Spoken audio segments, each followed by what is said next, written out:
सोमवार पूर्वाह्न उत्कल गौरव मधुसूदन दास 177तम जयंती पुरी वकिल संघ आईनजीवी दिवस पालन अवसर में बार एसोसिएशन हॉल रे सकाळ 9 घटिकार रक्तदान शिविर करा जायछि। एही रक्तदान शिविर को पुरीर प्रथम अतिरिक्त जिला जज मान्यवर साइकेत पात्र उद्घाटन करथिले। समस्त जुडिशियल ऑफिसर माने उपस्थित थाई 40 यूनिट रक्त संग्रह होइतिला। पुरी ब्लड बैंक कर्मचारी मानक सह सभापति प्रेमानंद महांती, संपादक शरद कुमार रायगुरु, उपसभापति विभुदत्त पट्टनायक, जुग्म संपादक अनिल साहू, समीर घोष, भागवत पट्टनायक, कर्णवीर महापात्र, तापस बलियार सिंह, ज्योति पाइक राय और मनोरंजन साहू प्रमुख परिचालना करथिले। अब मिसी करिया पड़ियो ना कोन एकाठी कर देइयो सब हम तो खाया पड़ो।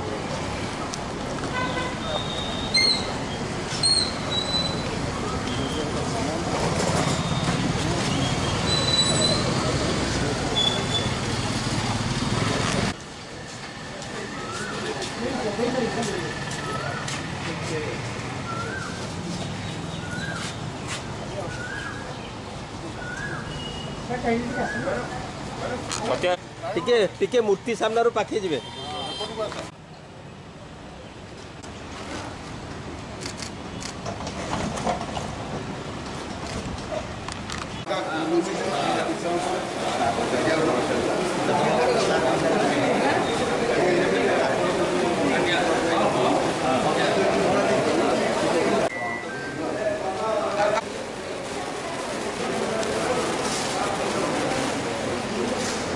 Hola.